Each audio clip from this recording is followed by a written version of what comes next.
हमको कहीं ना कहीं से बालक दो, हम नहीं जानते, हमें आशीर्वाद दो, वरना आपके चरणों में सर पटक के मर जाएंगे, ब्रह्म हत्या का पाप लगेगा। महात्मा जी डर गए। लो, हम तो सोचे थे कि इनका कुछ भला करेंगे तो हमें उल्टे धर्म संकट में फंसा रहे। और महाराज महात्मा जी ने समझाया कि देखो आत्मदेव, आप बालक के लिए कह तो रहे हो, मान लो कि मैंने आपको आशीर्वाद दे भी दिया, आपको बालक हो भी गया, तो आप उससे सुखी नहीं रहोगे, वो बालक आपको कष्ट देगा। इससे अच्छा कि तुम निसंतान हो, ठीक है, भगवान का भजन करो, क्या चिंता है, किसी चीज की कमी तो है नहीं। आत्मदेव जी माने नहीं, बोले नहीं मैं सर पटक के मर जाऊंगा। और बाबा जी समझाते हैं क्या,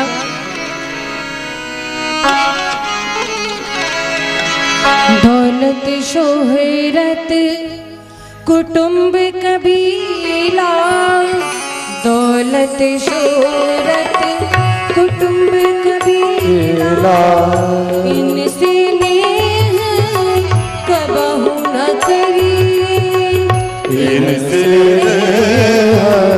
कबहू न करी। राम नाम सुख धाम जगत में, राम नाम सुख धाम जगत करे, राम नाम सुख धाम जगत में, राम नाम सुख धाम जगत में। सुमिरन कर भव करिए, अरे मन समझ समझ पग धरिए, अरे मन समझ समझ पग धरिए, अरे मन समझ समझ पग धरिए, अरे मन समझ समझ पग धरिए।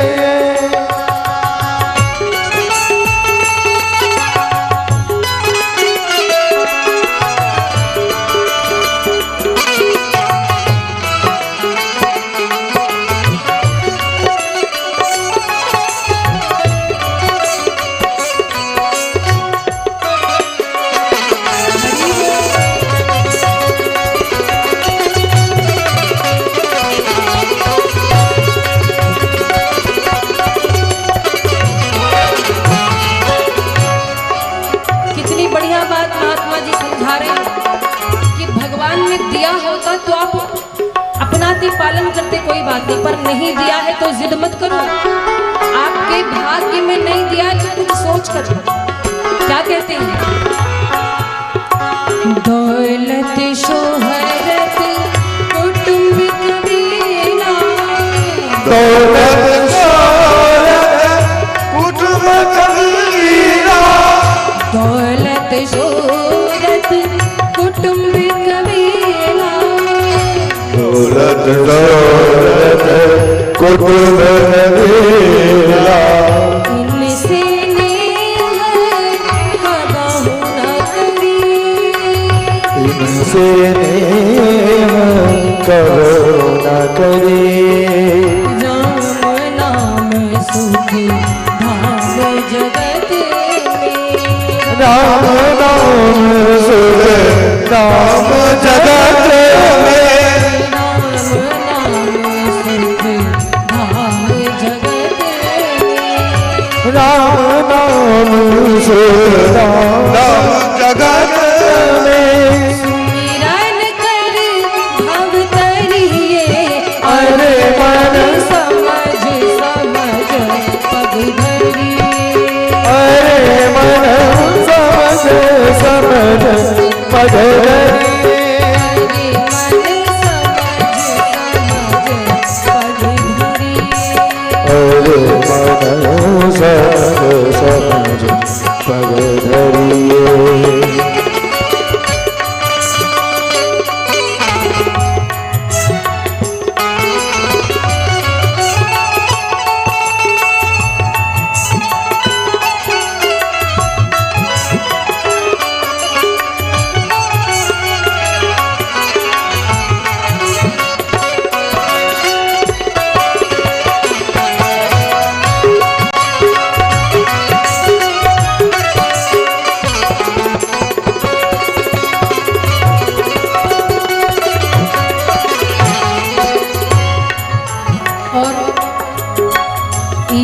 जग में नहीं अपना कोई, इस जग में नहीं अपना कोई, जग में नहीं अपना कोई, इस जग में नहीं अपना कोई, परछाई सो डरिए, परछाई सो डरिए,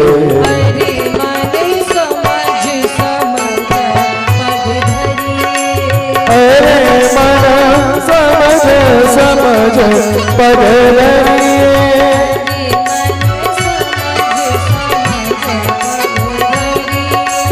अरे मन समझ समझ पग धरिए, अरे मन समझ समझ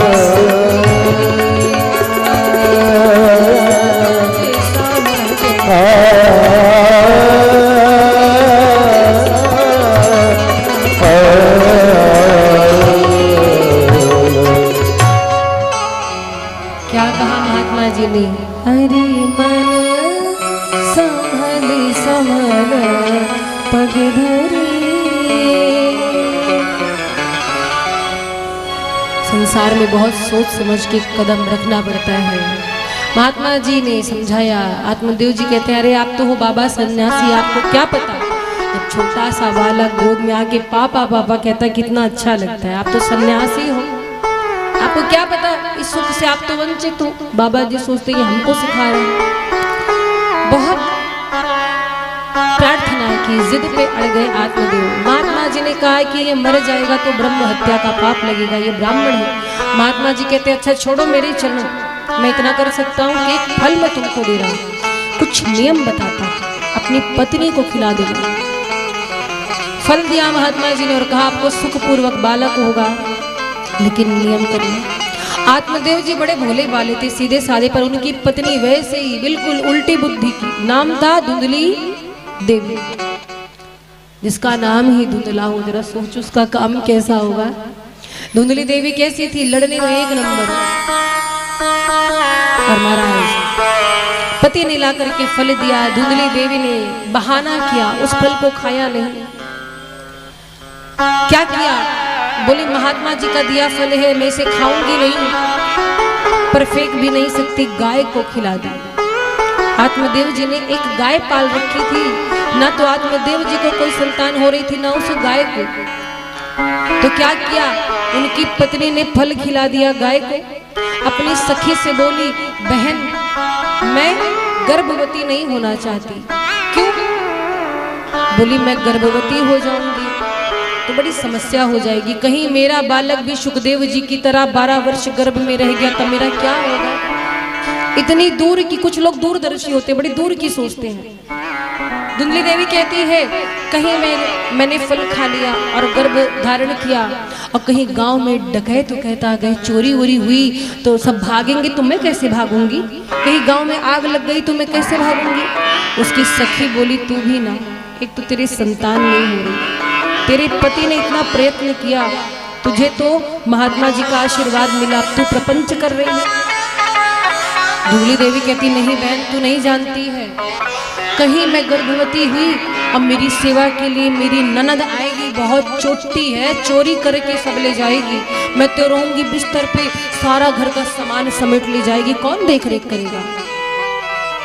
उसकी सहेली बोली, ऐसा है अब तेरा निर्णय तू जान। फल गाय को खिला दिया, अपनी बहन को संदेश भिजवा दिया।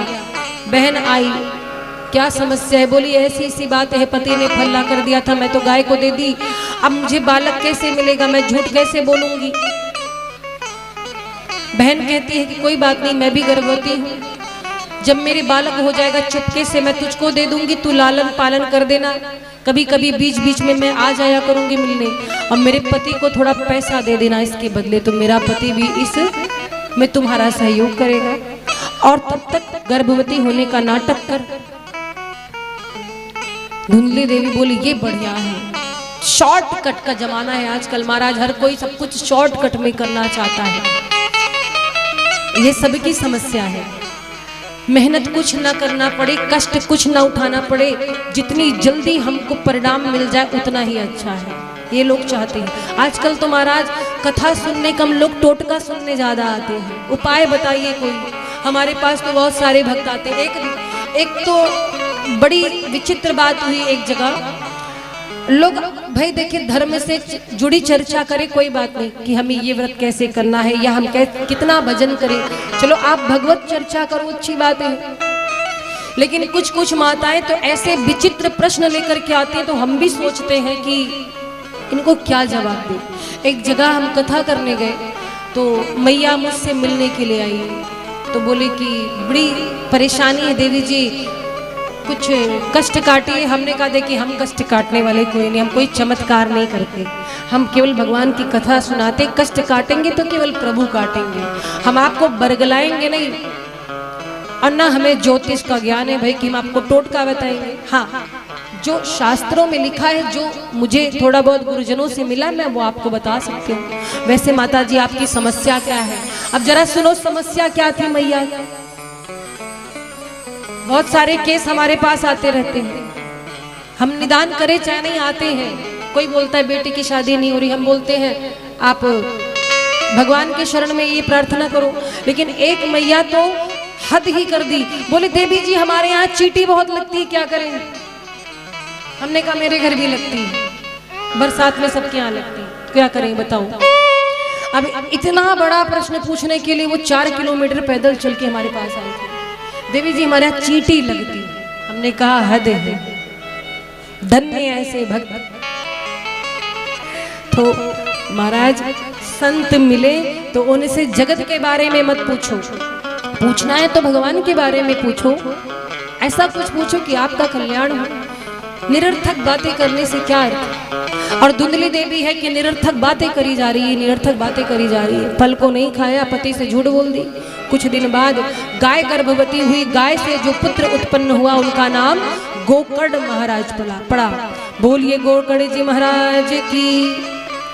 देखिए महिमा, संत का आशीर्वाद व्यर्थ कभी नहीं जाता। गाय को पुत्र हुआ, शरीर पूरा मनुष्य का और कान गाय के, इसीलिए गोकर्ण नाम पड़ा। अब भगवान के आशीर्वाद से हुए, महात्मा जी के आशीर्वाद से हुए। तो गोकर्ण जी कौन थे? भगवत भक्त थे, बड़े ही सदाचारी थे। और इधर धुंधली देवी के बहन को जब बेटा हुआ, लाकर चुपके से बेटा दे दिया।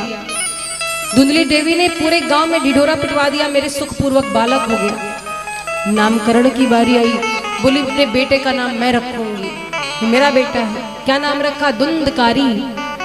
खुद का नाम धुंधली और बेटे का नाम धुंधकारी। बचपन से ही बच्चे को ऐसा संस्कार दिया, इतना बिगाड़ दिया कि बच्चा मनबड़ हो गया। धुंधकारी बचपन से ही शैतान प्रवृत्ति का निकल गया, सबसे झगड़ा करता, सबको सताता, परेशान करता। धीरे धीरे प्रवृत्ति ऐसे बिगड़ती गई। एक समय आया कि 5 गणिकाओं ने मिलकर के धुंधकारी को मार डाला। कैसे? धुंधकारी ने जब अत्याचार आरंभ किया, कोई भी ऐसा बुरा कार्य नहीं था जो वो ना करता हो। जुआ खेलने लगा, मदिरा पान करने लगा, बुरी स्त्रियों का संग करने लगा, घर के बर्तन बेचने लगा, जितनी संपत्ति थी सब समाप्त कर दिया। और इसीलिए महाराज कहा गया है, जो लोग परेशान रहते हैं ना, इतना बना लूं अपने बेटे के लिए, इतना बना लूं सुखी रहेगा, वो कभी सुखी नहीं रहेगा। आपके बनाने से आपका बच्चा जी कहते हैं पिताजी चौथापन चल रहा है, अब माला उठाओ भजन करो। आत्मदेव जीवन चले गए। धुंधली देवी को इतना मारा बेटे ने कि कुएं में कूद कर जान दे दी, घर में कोई नहीं रह गया। धुंधकारी अपने मन का हो गया, 5 गणिकाओं को लेकर आया और उन्हीं के वश में होकर चोरी करता, डकैती करता। एक दिन गणिकाओं ने सोचा कि मतलब भर का पैसा तो हमने जुटा लिया, क्यों ना अब इसको समाप्त कर दें। और धुंधकारी के मुख में जलता हुआ कोयला रख दिया, जिससे उसके प्राण समाप्त हो गए। धुंधकारी का जब प्राण अंत हुआ, भयंकर प्रेत बना। क्यों? क्योंकि जो जीवन में केवल पाप ही पाप करता और जिसकी अकाल मृत्यु होती है, वो भयंकर प्रेत बनता है। वायु रूप में विचरण करने लगा। घर में कोई रह नहीं गया था। गोकर्ण जी भी तीर्थ में चले गए थे। जब सुना कि मेरे भाई धुंधकारी नहीं रह गए तो उनके नाम से श्राद्ध किया। लेकिन एक बात बताऊं, भागवत में कहा गया है कि जो अतिशय पापी होते उनकी मुक्ति जल्दी नहीं होती। कितना भी गया चले जाओ, कितना भी 100 बार श्राद्ध कर लो, अगर बहुत बड़ा पापी है तो उसको जल्दी मुक्ति नहीं मिलेगी। मुक्ति कैसे मिलेगी? केवल एकमात्र भागवत की कथा से। गोकर्ण जी ने सोचा अब घर में कोई नहीं रह गया। एक दिन आई रात्रि के समय तो धुंधकारी भयानक आवाज निकालने लगा, कभी रोता कभी चिल्लाता। गोकर्ण जी कहते कौन हो तुम, सामने आओ। धुंधकारी कहा भैया मैं आपका भाई धुंधकारी, बहुत कष्ट में हूँ भैया, इस प्रेत योनि से मुक्ति दिलाओ। गोकर्ण जी कहते मैंने तुम्हारे नाम से श्राद्ध किया था गया जी में। धुंधकारी बोला भैया हम बहुत बड़े पापी हैं, ऐसे छोटे मोटे श्राद्ध से हमारा कुछ नहीं होने वाला, हमारा कल्याण करो भैया, बहुत कष्ट में हूँ। गोकर्ण जी कहे अभी जाओ, मैं सवेरे कोई उपाय करूंगा। गोकर्ण जी निकल गए, बहुत सारे संतों से मिले, कोई भी धुंधकारी की मुक्ति का उपाय नहीं बता पाया। तब गोकर्ण जी ने सूर्य भगवान की उपासना की। सूर्य देव ने कहा कि आप इन्हें भागवत की कथा सुनाइए। और महाराज गोकर्ण जी ने तैयारी की कथा की। पूरे गांव में नगर में चर्चा हुई, गोकर्ण जी कथा कहने जा रहे हैं। लूले लंगड़े अंधे बहरे जितने लोग परेशान थे अपने जीवन से, किसी भी प्रकार की व्याधियां थी, सब दौड़ दौड़ कर आने लगी कि हम कथा सुनेंगे, हमारा कल्याण होगा। मंच बना, गोकर्ण जी विराजमान हुए, कथा कहने लगे। धुंधकारी कहता भैया मैं कहाँ आकर बैठूं, तो एक 7 गांठ की बांस थी, उसी बांस के एक गांठ में आकर धुंधकारी बैठ गए। प्रथम दिवस की कथा पूर्ण हुई, एक गांठ फूट गई। द्वितीय दिवस की कथा पूर्ण हुई, दूसरी गांठ फूट गई। इस प्रकार से 7 दिनों तक धुंधकारी वायु रूप में रह करके कथा को श्रवण करता है। और जब 7वां दिन आया तो उस बांस की 7 गांठ फूट गई और उसमें से एक दिव्य पुरुष प्रकट हुआ। ये धुंधकारी जो है इसे प्रेत योनि से मुक्ति मिल गई। दिव्य वस्त्र आभूषण पहने दिव्य पुरुष प्रकट हुआ। और देखिए महाराज इतना बड़ा पापी 7 दिन कथा सुनी तो स्वर्ग से विमान आ गया धुंधकारी के लिए।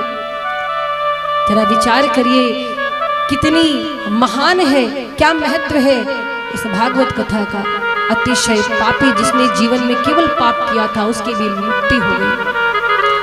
और जब विमान आया तो जो और श्रोता थे वो दुखी हो गए कि इतना बड़ा पापी था, इसके लिए विमान आया स्वर्ग से, हम लोग भी तो कथा सुन रहे थे, हमारे लिए क्यों नहीं आया। गोकर्ण जी कहते हैं हमारी कथा सुनाने में भेद नहीं था, कथा तो सबको एक समान सुनाई जा रही है, तो फिर किसी का कल्याण होता है किसी का क्यों नहीं। कारण है कथा सुनाने में नहीं, कथा श्रवण में भेद होता है। धुंधकारी को कष्ट था तो धुंधकारी बड़े ध्यान से चित्त लगाकर कथा सुन रहा था। और बाकी कुछ लोग का दिल तो चप्पल में था, हम पीछे स्लीपर उतारे कहीं गायब ना हो जाए, कहीं कोई ले ना जाए। कुछ लोग का दिल था कि पता नहीं दूध वाला आया होगा, दूध देकर गया होगा, कहीं दूध फ्रिज में नहीं रखा फट ना जाए। तो जब इस तरह के विचार मन में रहेंगे तो कहां से कल्याण होगा। जितनी देर बैठो उतनी देर हे प्रभु हम आपके, हे राधे रानी हम आपके, छोड़ दो जो हो रहा है होने दो, उतनी देर तो कम से कम भगवान के हो जाओ। और इसीलिए कहना है सभी लोग कहेंगे, जो लोग इस भाव से बैठे कि 3 घंटे में प्रलय आ जाए हम हटेंगे नहीं, वो बोलेंगे मेरे साथ में, हम हाथ उठा कर कहते हैं हम हो गए राधा रानी के। हम हाथ उठा कर कहते हैं हम हो गए राधा रानी के। हम हाथ उठा कर कहते हैं हम हो गए राधा रानी के। हम हाथ उठा कर कहते हैं हम हो गए राधा रानी के। हम हो गए राधा रानी के।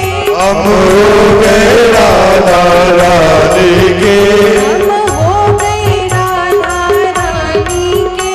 हम हो गए राधा रानी के। हम हाथ उठा करके हरि हरि बोल। हम हो गए राधा रानी के। हम हाथ उठा कर कहते हैं हम हो गए राधा रानी के। ऐसे नहीं, अगर राधा रानी के हो गए तो उठाओ हाथ को। खाली भजन गाने से थोड़ी होता, आप लोग मुंह से बोल देते हो, काम नहीं करते हो। अब बोलो ताली बजाकर, हम ताली बजा कर कहते हैं हम हो गए राधा रानी के।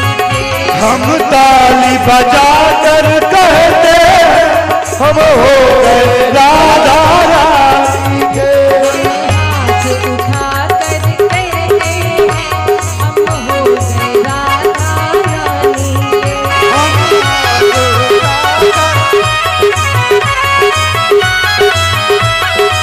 तालियों से सेवा करते हो, हरि बोल।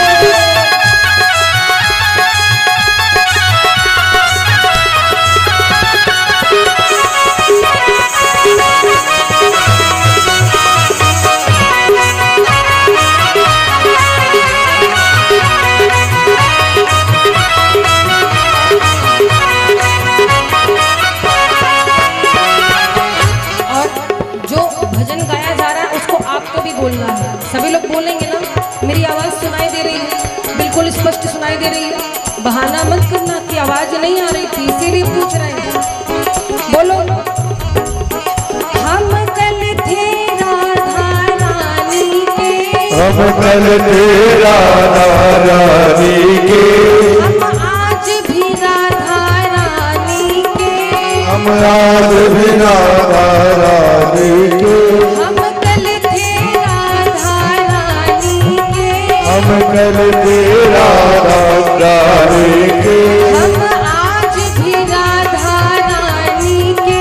हम आज भी राधा रानी के। हम नाच नाच करके हरि बोल। हम हो गए राधा रानी के। हम नाच नाच के कहे हम हो गए राधा रानी के। बाह उठा कर कहते हैं हम हो गए राधा रानी के। हम बाहु लाकर कहते हम हो गए राधा रानी के। तालियों की सेवा करते हुए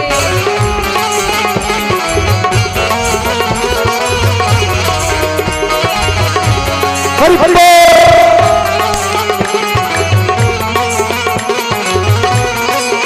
बोले शिवा भवानी सरकार की।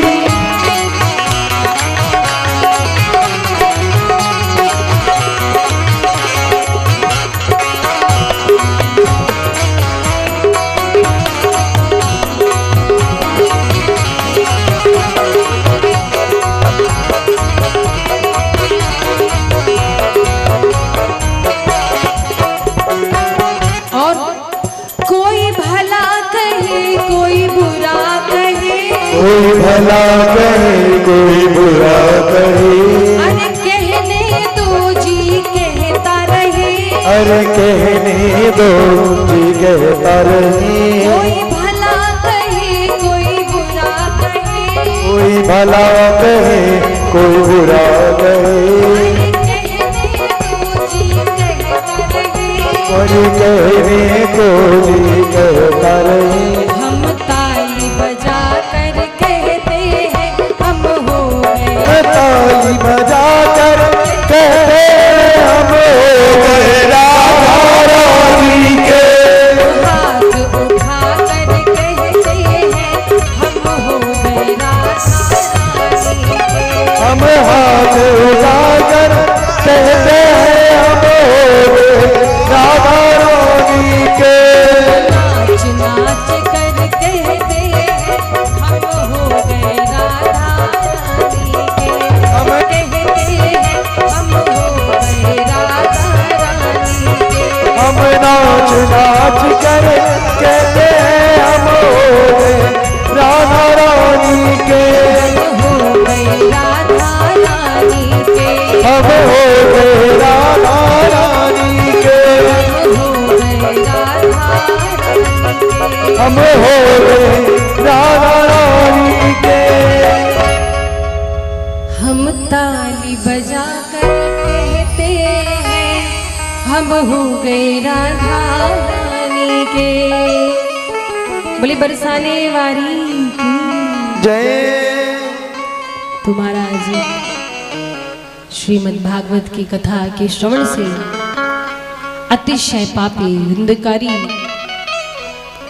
भी मुक्ति प्राप्त कर सकता है, तो हम जैसे जीव क्यों नहीं प्राप्त कर सकते।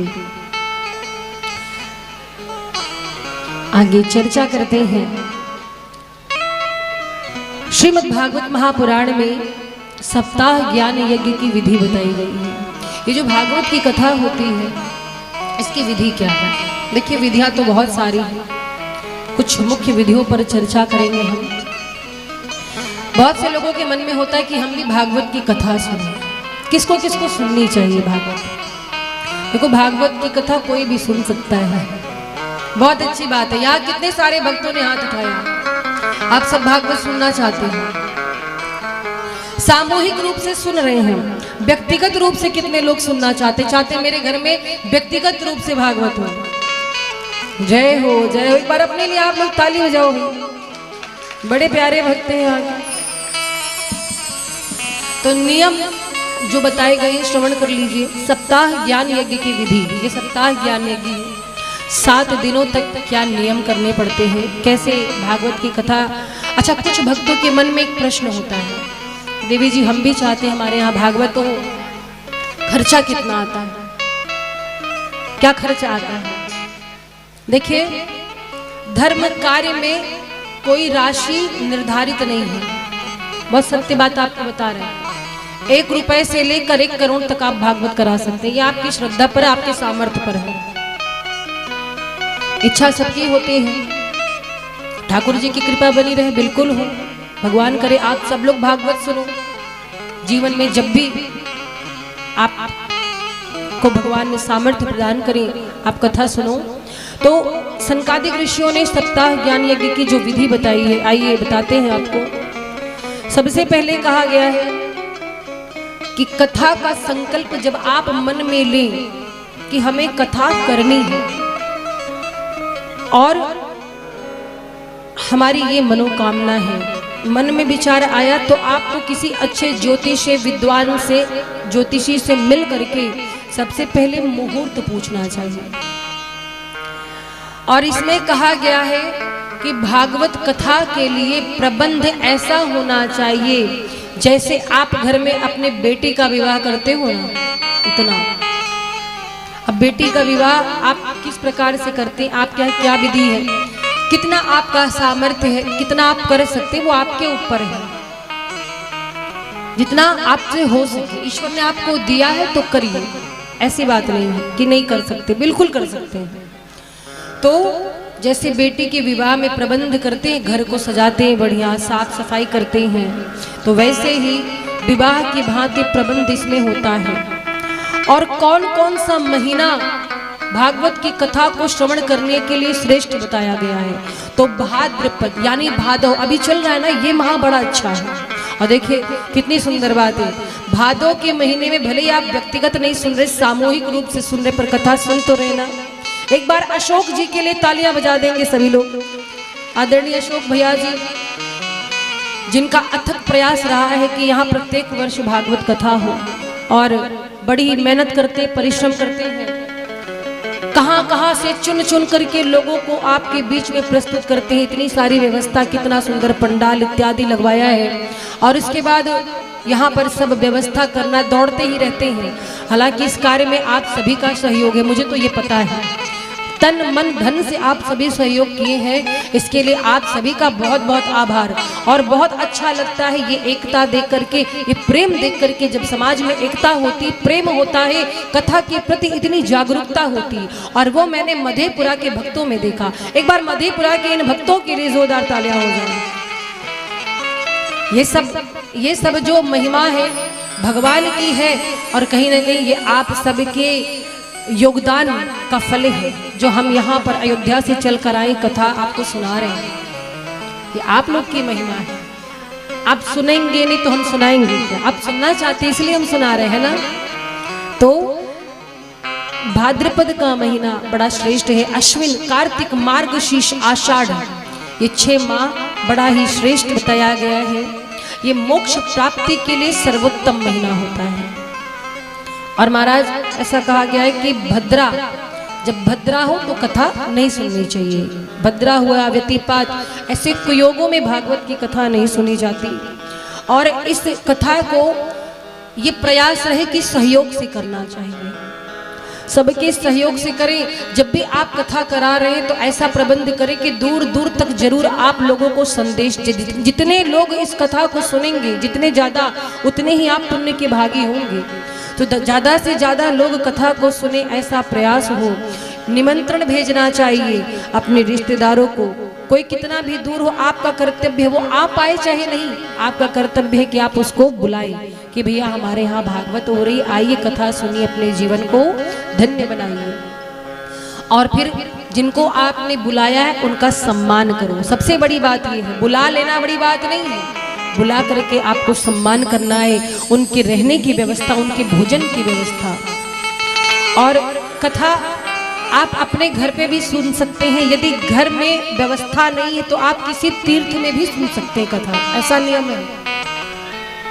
मान लीजिए आपके पास व्यवस्था देखने वाला कोई नहीं है, या आप दौड़ भाग नहीं कर सकते, तो उसकी व्यवस्था है। आपको जिनसे भी कथा सुननी, मैं ये नहीं कह रही मेरे से, कोई भी व्यक्ति किसी भी व्यास से आप कथा सुनो। यदि आप सामर्थ्यवान ने कि हाँ घर पे हो सके तो आप उनके माध्यम से किसी तीर्थ में जाकर के कथा सुन सकते हैं। ये भी एक विधान है। फल आपको वही मिलेगा जो आप अपने घर पर सुनेंगे, वही फल मिलेगा। और महाराज कथा के लिए जो स्थान चुने वो बढ़िया होना चाहिए, बड़ा होना चाहिए कि लोग एक साथ बैठ करके और बिना किसी असुविधा की कथा को श्रवण कर सके। ऐसा कहा जाता है कि जिस भूमि पर कथा होती है भगवान की, वो भूमि किसी तीर्थ से कम नहीं होता है।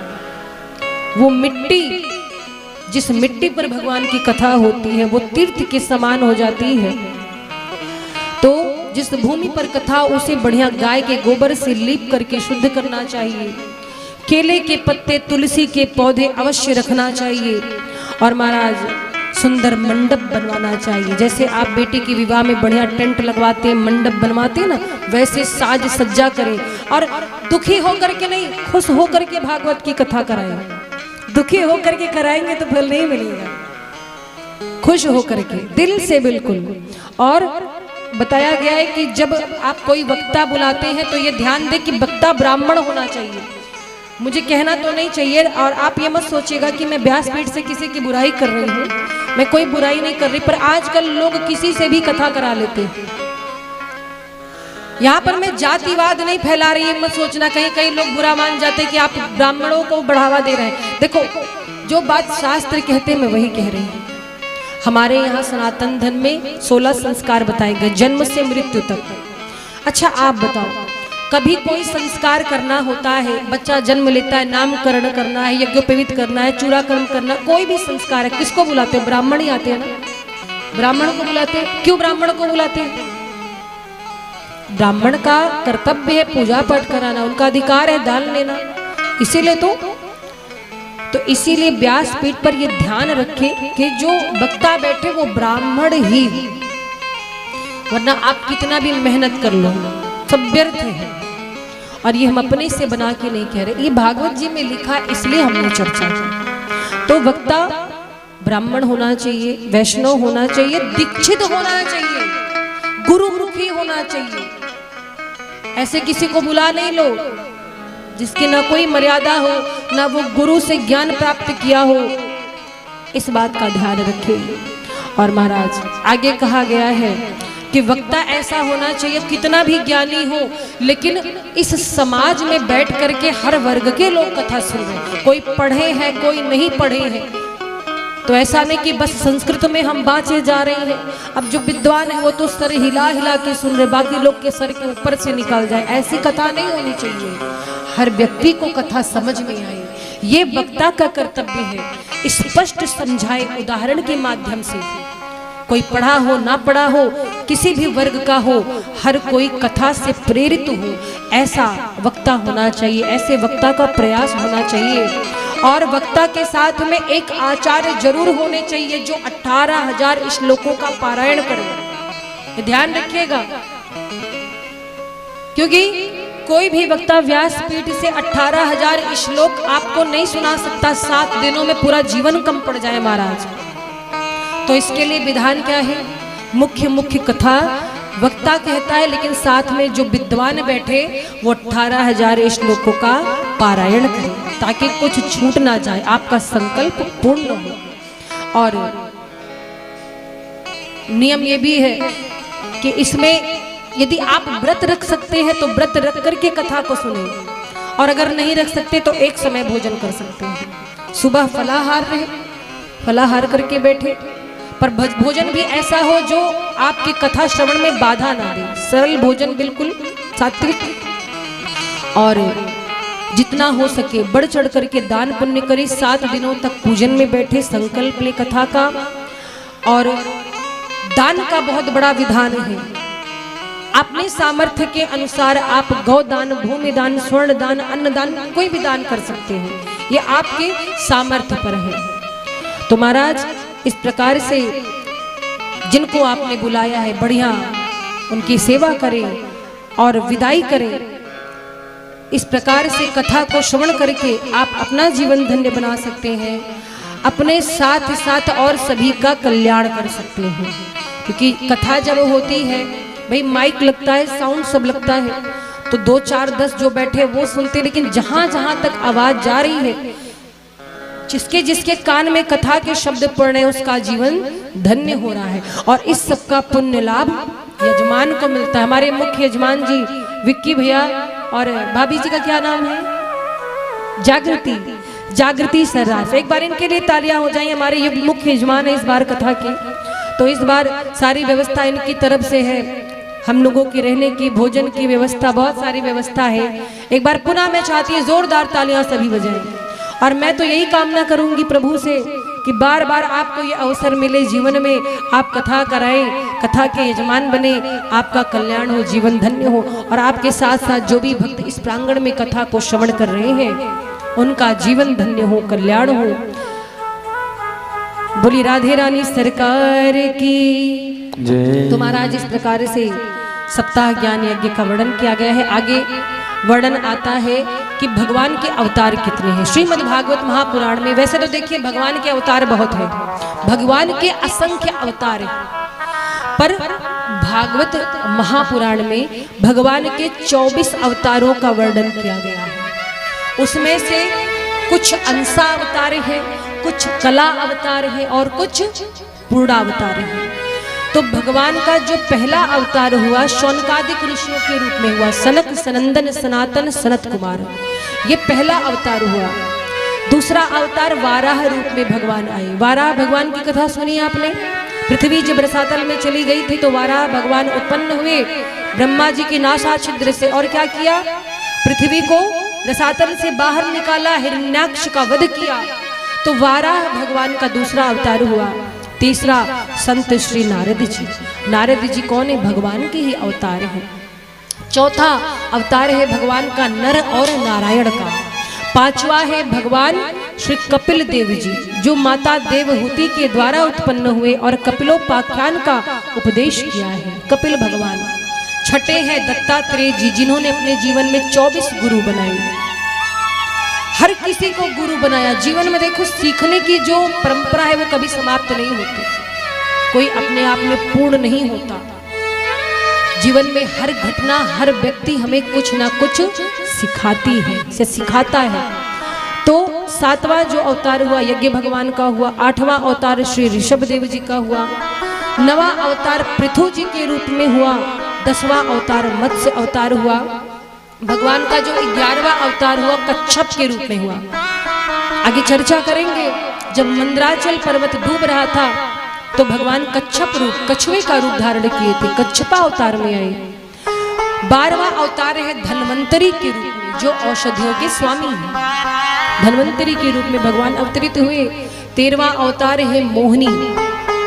भगवान मोहिनी रूप धारण करके आए। 14वां अवतार है जो भगवान का, वो है नरसिंह अवतार। नरसिंह भगवान जो अपने भक्त प्रहलाद के लिए धरती पर प्रकट हुए और अपने भक्त की रक्षा करी। 15वां अवतार है वामन भगवान का। 16वां अवतार है श्री परशुराम जी जो बार बार फरसा दिखाते हैं। परशुराम जी भगवान के अवतार हैं। 17वां अवतार है महर्षि वेद व्यास जी। 18वें अवतार के रूप में भगवान श्री राम आए। देखिए, श्री राम और श्री कृष्ण जो हैं वो भगवान के पूर्ण अवतार हैं, यही दो पूर्ण हैं। 19वां अवतार हुआ बलराम जी का जो कि शेषा अवतार है। 20वें अवतार में हमारे प्रभु श्री ठाकुर जी कृष्ण कन्हैया आए। 21वां अवतार है हरि अवतार। 22वां है हंस अवतार। 23वां है बुद्ध अवतार और 24वां अवतार अभी भगवान का हुआ ही नहीं। ध्यान से सुनिएगा, भगवान के 24 अवतारों का वर्णन श्रीमद्भागवत महापुराण में है, जिसमें से 23 अवतार हो चुके हैं और 24वां अभी हुआ नहीं है। कब होगा पता है? कलयुग में। कब? कलयुग तो चल ही रहा, अभी तो ये प्रथम चरण है। जब कलयुग अपने चरम पे पहुंचेगा, कहते हैं ना हर चीज की कोई लिमिट होती है, जब लिमिट क्रॉस होने लगती है तब भगवान आते हैं। तभी लिमिट क्रॉस नहीं हुई। अभी देखो, हम आप तो कथा सुनने सुनाने का उपक्रम कर रहे हैं। अभी बहुत जगह धर्म कर्म दान पुण्य हो रहा है। जिस दिन धरती से ये सब चला गया ना, घोर कलयुग आ जाएगा, इंसान इंसान को मार के खाएगा। समय आने वाला है। अभी तो 100 साल जीते लोग, अभी तो मान लो कुछ ही लोग 100 साल जीते, बीच में ही लोग निकल लेते हैं। 60 ही जी ले, बहुत बड़ी बात है। आगे समय आने वाला है, 30 वर्ष से ज्यादा कोई जिएगा नहीं। ये जो पेड़ पौधे बड़े बड़े होते हैं ना, आगे चलकर बहुत छोटे छोटे होंगे। गाय बकरियां दूध देना बंद कर देंगे। कहीं भी यज्ञ नहीं होगा, कहीं अनुष्ठान नहीं होगा। होगा तो धर्म के लिए नहीं, कल्याण के लिए नहीं, दिखावे के लिए होगा। देखो, तुमने इतने का यज्ञ करवाया तो हम इतने का करवा रहे हैं। अपना नाम करने के लिए लोग यज्ञ करेंगे। धर्म विलुप्त होगा और जब धर्म की हानि होगी, ग्लानि होगी, तब भगवान का 24वां अवतार होगा। वो 24वां अवतार कौन सा होगा? कल्कि भगवान आएंगे। बोले कल्कि भगवान की। तो महाराज इस प्रकार से 24 अवतारों का वर्णन श्रीमद्भागवत महापुराण में किया गया है। आगे चर्चा होती कि श्रीमद्भागवत महापुराण की आवश्यकता क्यों पड़ी, और ये जो श्रीमद्भागवत महापुराण की कथा है, इसकी रचना किसने की और लोगों तक ये कैसे पहुंची, ये प्रश्न मन में है। तो महाराज महर्षि वेद व्यास जी जो कि बड़े ज्ञानी हैं, बैठे थे तो नारद जी कहते, व्यास जी काहे दुखी हो, कोई बात? व्यास जी कहते हैं, गुरुदेव 17 पुराणों की रचना की हमने, लेकिन कलयुग के प्राणियों को देख करके लग रहा है कि इतने मात्र से उनका कल्याण नहीं होगा। क्योंकि पुराण तो बहुत लिखे मैंने, पर इतने पुराणों से कल्याण होने वाला नहीं है। नारद जी कहते हैं, तो श्रीमद् भागवत महापुराण की रचना करो। बोले हमको तो इसका ज्ञान ही नहीं है। नारग्रे नान्यद यद सद सत परम पश्चादहम यदेच यो वशिष्येत सोऽस्म्यहम्। और महाराज देखो, आज गुरु के रूप में नारद जी मिले हैं। गुरु जी मिले नारद जी को, मार्गदर्शन किया। गुरु के बिना इस दुनिया में कल्याण नहीं होना। और सुन लो, भगवत प्राप्ति करनी है तो सबसे पहले गुरु बनाना पड़ेगा। जब तक गुरु जीवन में नहीं बनेंगे तब तक आप भगवान की प्राप्ति नहीं कर सकते। मान लो आपने दीक्षा कहीं नहीं ली है, आप दीक्षित नहीं हो, कोई गुरु आपको मिले नहीं, तब तक आप भगवान कृष्ण को अपना गुरु मान लो। कृष्णम वंदे जगत गुरु। अरे जिन्होंने गीता का ज्ञान दिया अर्जुन को, युद्ध क्षेत्र में, कुरुक्षेत्र में उनसे बड़ा गुरु कोई हो सकता है? जब तक कोई गुरु आपको मिले न ठीक ठाक, तब तक कृष्ण जी को अपना गुरु मानो। पर गुरु मानो जरूर, गुरु के बिना विद्या ना लभते। तो महाराज आज नारद जी गुरु के रूप में मिले हैं, व्यास जी को प्रेरित किया। अब व्यास जी से नारद जी ने कहा कि 4 श्लोक की भागवत हमने आपको सुना दी, अब इसका विस्तार करो 18,000 श्लोकों में। और जरा बुद्धि देखिए, बुद्धि की प्रखरता। व्यास जी ने अपने मन में रचना की, 18,000 श्लोकों में विस्तार किया। पर इस भागवत को लिखा कौन है पता है आपको? रचना तो व्यास जी ने की, पर लिखा कौन है मालूम है? गणेश जी ने लिखा है। श्रीमद् भागवत महापुराण किसने लिखी? गणेश जी की लिखी है। बुद्धि के दाता, ज्ञान के दाता। व्यास जी गए गणेश जी के पास हाथ जोड़कर, बोले गणपति जी एक कार्य कर दीजिए हमारा। क्या? बोले हम श्रीमद् भागवत महापुराण की रचना करना चाहते हैं लोक कल्याण के लिए। गणेश जी का इसमें हमारा क्या रोल है? बोले बोलेंगे हम, लिखना आपको है। गणेश जी बोले एक शर्त है। क्या? गणेश जी बोले हम ऐसे नहीं लिखते कुछ, और जब लिखते हैं तो फिर हमारे लिखने की एक शर्त है। क्या? बोले आप बोलते जाना 18,000 श्लोक, कहीं रुकना मत। अगर आप रुके तो हमारी कलम फिर रुक जाएगी। रुकना नहीं, सोचना नहीं है, निरंतर बोलते जाना, हम लिखते जाएंगे। आहा, क्या ज्ञान है व्यास जी का। निरंतर बोलते गए, सोचिए 18,000 श्लोक कितनी बड़ी बात है। व्यास जी बोलते गए और गणेश जी की कलम चलती गई। 18,000 श्लोक जैसे पूर्ण हुए, व्यास जी का मुख वाणी रुकी और गणेश जी ने कलम वहीं पर रोक दी। और इस प्रकार से श्रीमद् भागवत महापुराण की रचना हुई है। बोली वृंदावन बिहारी लाल की, श्रीमद् भागवत महापुराण की। और किशोरी जी से प्रार्थना है कि हम लोग ऐसे महापुराण की कथा सुन रहे हैं जिसको व्यास जी ने, जिसकी रचना की है और साक्षात गणेश जी ने लिखा है, तो इस कथा से हमारा कल्याण हो। बोली राधे रानी सरकार की। किशोरी कुछ ऐसा इंतजाम हो जाए,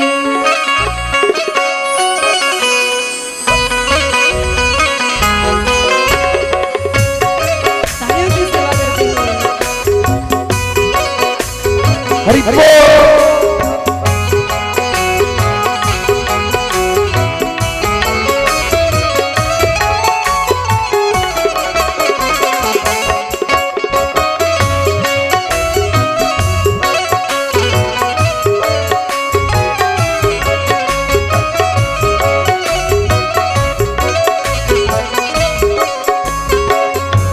किशोरी कुछ ऐसा इंतजाम हो जाए, किशोरी कुछ ऐसा इंतजाम हो जाए।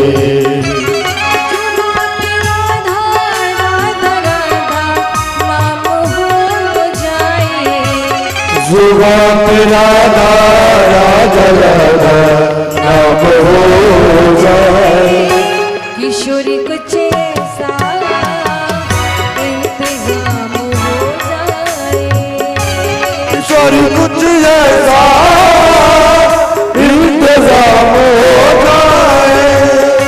श्री राधे कुछ ऐसा इंतजाम हो जाए, श्री राधे कुछ ऐसा इंतजाम हो जाए। और सभी बोलेंगे क्या? देखो वृंदावन कितने लोग गए हैं? गए हो? वृंदावन जब जाओ तो एक ही आवाज आती है, कौन सी?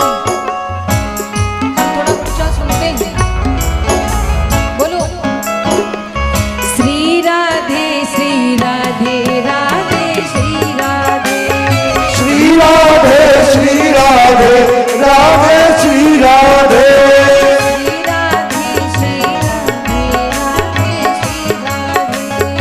श्री राधे श्री राधे राधे श्री राधे। किशोरी कुछ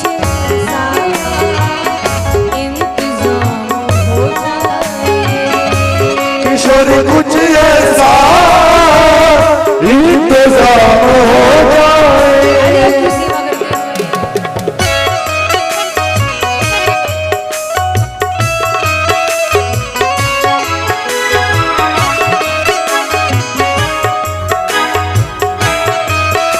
बोले श्याम प्यारे की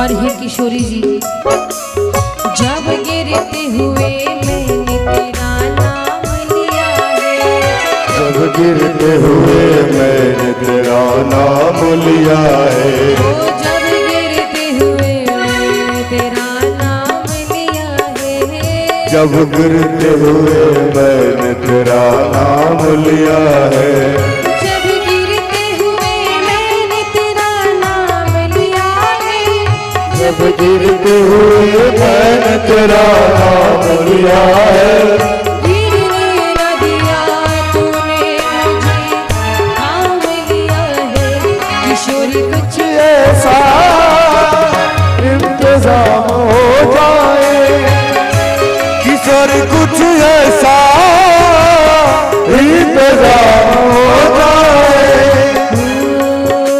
सरे सरे सदारे मगर सरे सरे सरे सा सरे सरे सदारे मांगे सरे सरे सा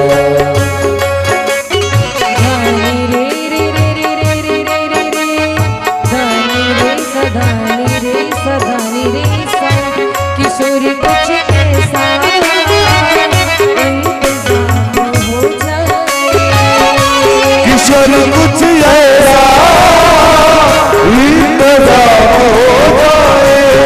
दोनों हाथों को उठा करके तालियों की सेवा करते हैं। बोलो श्यामा प्यारी की।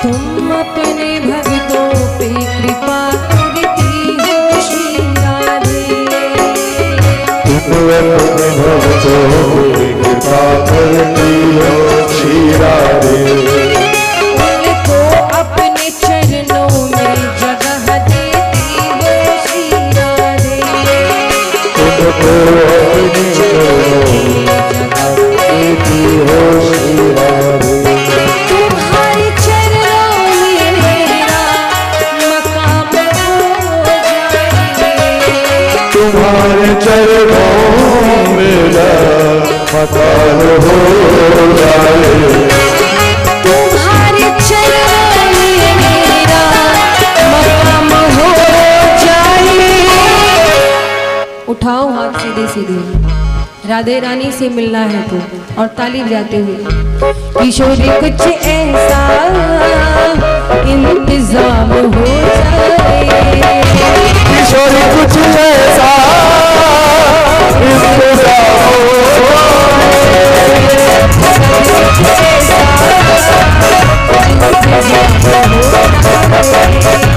किशोर कुछ ऐसा इंतजाम हो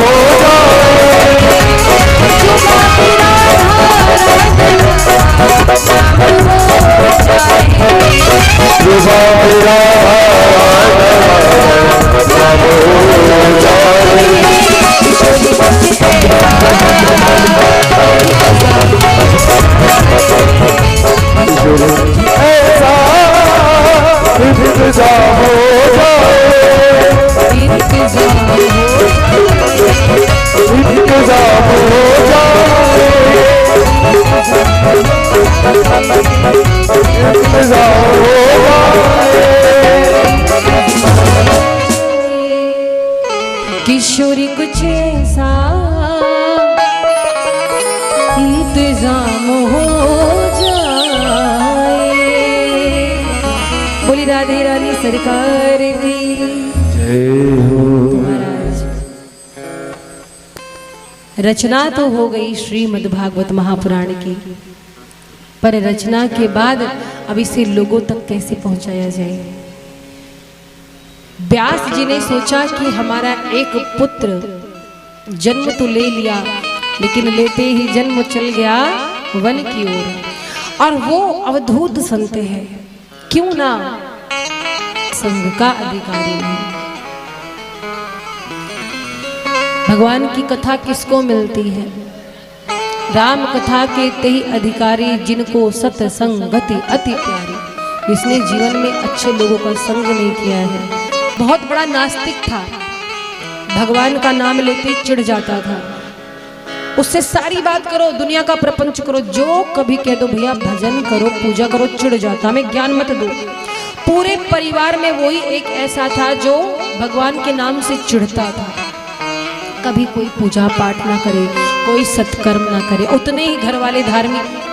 तो घर वालों ने सोचा कि हमारा तो जैसे तैसे जीवन बीत गया, इसने कभी न कुछ अच्छा काम किया, न कभी सत्संग की, इसका कल्याण कैसे हो। एक दिन एक महात्मा जी घर पे आई, तो घर वालों ने कहा कि महात्मा जी आप तो परोपकारी, आप संत हैं, आप एक कृपा करिए। महात्मा जी बोले क्या? घर वाले बोले हमारे घर का जो ये सदस्य है एक नंबर का नास्तिक है, न पूजा पाठ करता है, न कोई अच्छा कार्य करता, सबको सताता रहता, परेशान करता है, गलत संगत में रहता है। गुरुजी कुछ उपाय करिए कि सुधर जाए, हम लोग को बड़ी चिंता होती है, आप इसको समझाइए, आप कर सकते हैं ऐसा।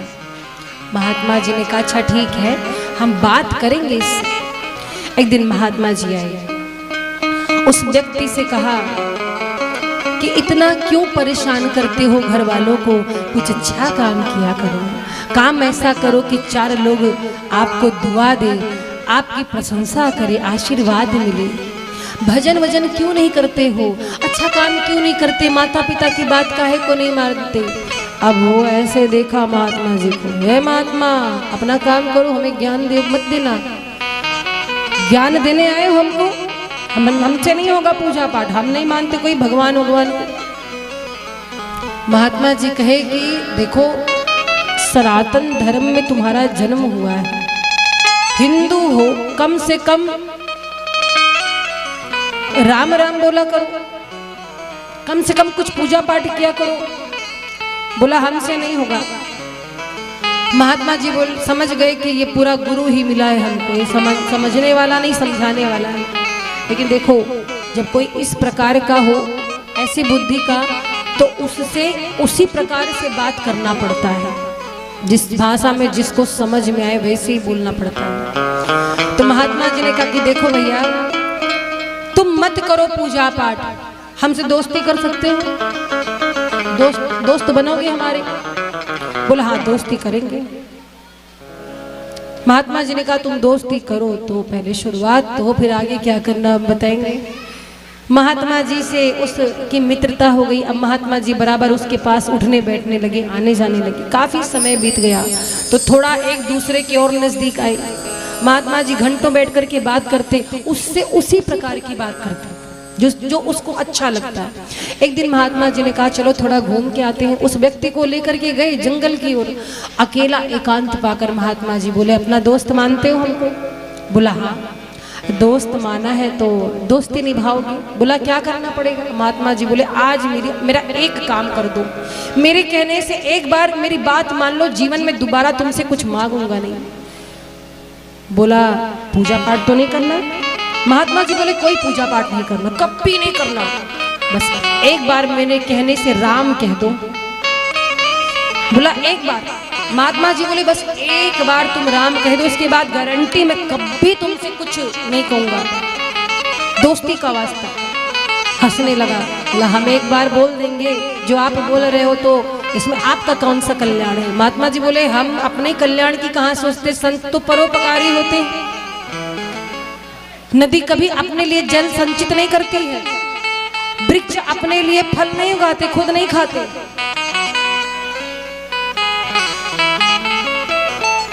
तो बोले आप बस बोलो, हर जगह अपना फायदा हम लोग नहीं देखते, हम लोग तो दूसरे के लिए बने हैं।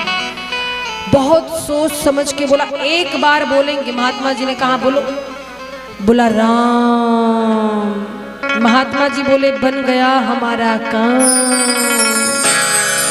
महात्मा जी ने कहा तुमने मेरे कहने से एक बार राम बोला है, एक बात और ध्यान से सुनो। बोला अब क्या? तुमसे जीवन में कोई भी इस राम नाम के बदले कुछ मांगे, मांगने को कहे तो मांगना मत, कह देना कि राम नाम लेने का जो फल होता है वही हमको चाहिए। उसको ये बात याद थी। समय धीरे धीरे बीता, पाप तो उसने जीवन में बहुत किया था। और महाराज अंतिम समय आया, यम के दूत उसको लेने के लिए आए। यमराज लेकर के गए, हिसाब किताब हुआ, लेखा जोखा हुआ। इसने पाप कितने किए, पुण्य कितने किए, तो लिस्ट बड़ी, और लिस्ट में पुण्य का जो लेखा जोखा वो एक, बाकी तो पापों से भरी थी उसकी लिस्ट।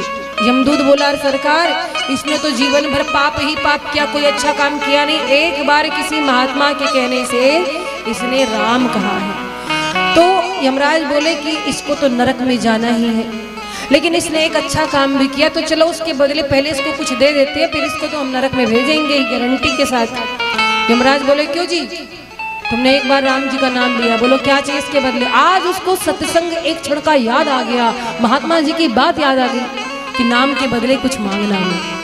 बोला सरकार हमें इस नाम के बदले कुछ नहीं चाहिए, एक बार इस नाम को लेने का जो फल होता वही दे दो। यमराज बोले हमको खुद ही नहीं पता है, चलो ब्रह्मा जी के पास। अब उसको लेके ब्रह्मलोक गए, ब्रह्मा जी से पूछे कि प्रभु ये बहुत बड़ा पापी है, इसका हिसाब किताब हो रहा है, इसने जीवन में पाप बहुत किया, एक बार राम का नाम लिया है, तो इसको क्या फल दें? ब्रह्मा जी बोले हम तो चारों वेदों का गुणगान करते हैं राम नाम से, पर आज तक हमको भी नहीं पता एक बार राम नाम का फल क्या होता है। ले जाओ इसको शंकर जी के पास ले जाओ, कैलाश, वो बताएंगे। अब ब्रह्मा जी, शिव जी और वो व्यक्ति और यमराज, ब्रह्मा जी व्यक्ति और यमराज पहुंचे शिव जी के पास। शिव जी ने पूछा क्या कारण है आने का? यमराज बोले सरकार ये बहुत बड़ा पापी है, एक बार राम जी का नाम लिया है, आप तो नित्य निरंतर राम नाम का जप करते रहते, आप बताइए एक बार राम नाम का फल क्या है? शंकर जी बोले नाम तो मेरे प्रभु का है पर हमको भी नहीं पता। अब देखो महाराज जीवन में पाप किया था, एक बार राम का नाम लिया, फ्री में ब्रह्मलोक गया, बिन टिकट शिवलोक पहुंच गया। कृपा देखिए, जब शिव जी भी नहीं बता पाए तो सब लोग मिलकर गए कहाँ? साकेत धाम। बोले जिसका नाम है उसी से डायरेक्ट बात करो ना। अब सब पहुंच गए साकेत धाम। साकेत धाम गए, मेरे राम जी बैठे हुए थे आसन पर। आइए ब्रह्मा जी, शिव जी, यमराज जी, कहिए कैसे आना हुआ? बड़ी गंभीर समस्या है प्रभु, इस व्यक्ति ने एक बार आपका नाम लिया, उसका फल क्या है नहीं मालूम। राम जी देखने लगे, राम जी कहते हैं सच बताऊं नाम तो हमारा ही है, पर हमको भी नहीं पता कि एक बार हमारा नाम लेने का फल क्या होता है। तब सरकारी क्या किया जाए? राम जी बोले देखो अच्छा हो बुरा हो बालक अपना है, अब इसने मेरा नाम लिया तो है ना, तब इसको तो आप नरक में भेज नहीं सकते। ऐसा है अपना बच्चा, एक काम करो आप लोग जाओ इसको यहीं छोड़ दो, हमारे साकेत धाम में छोड़ दो। और महाराज इस प्रकार से साकेत धाम में प्रभु श्री राम की शरण मिल गई, मात्र एक बार राम कहने से। जरा विचार करो, जिन प्रभु का नाम हम एक बार धोखे से लेकर के भवसागर से पार जा सकते हैं, और कहीं श्रद्धा के साथ नित्य निरंतर आदत बना लिया प्रभु का नाम जप करने का, तो सोचो विचार करो कि हमारा कल्याण क्यों नहीं होगा? बिल्कुल होगा। तो महाराज भगवान के नाम की ऐसी महिमा है, भगवान की कथा की ऐसी महिमा है। सुखदेव जी वन में थे, व्यास जी ने क्या किया? श्रीमद् भागवत महापुराण के 2 श्लोक अपने शिष्यों को कंठस्थ कराया और बोले कि हमारा बेटा सुखदेव वहां बैठ करके जप कर रहा है, ध्यान कर रहा है, तुम लोग जाओ और जोर जोर से श्लोक गाना, ताकि उसके कान में वो श्लोक पड़े। और वो उस श्लोक में भगवान श्याम सुंदर की दयालुता की चर्चा थी, उनके सौंदर्य का वर्णन था। 2 श्लोक याद करके वो पहुंचे कौन? व्यास जी के शिष्य। और सुखदेव जी जहां पर ध्यान में बैठे थे, जोर जोर से गाने लगे। क्या कहते हैं? बरहा पीडम नटवर वपू कर्णयो कर्णिकारम बिभ्रदासः कनक कपिशम वेजंतीं च माला रंध्रान वेणोरधर सुधया पूर्यंगोपवृंदैर्विवृंदारण्यम स्वपदरमणम प्राविशद गीत कीर्ति। क्या कहते हैं कि बरहा पीड़म नटवर वपु, प्रशंसा कर रहे हैं भगवान के सौंदर्य की। भगवान श्याम सुंदर का स्वरूप कैसा है? मोर पंख धारण किए हुए हैं, दिव्य पीताम्बरी ओढ़े हुए हैं, वंशी बजाते हुए, गाय चराते हुए, ग्वालों से अपनी कीर्ति का श्रवण करते हुए वृंदावन में प्रवेश पा रहे हैं। ये श्लोक कान में जैसे गया, सुखदेव जी की समाधि टूटी। आहा, भगवान के स्वरूप का वर्णन कर रहे, कितना सुंदर है। और महाराज आगे दूसरा श्लोक बोला, अहो बकीयम स्तन कालकूटम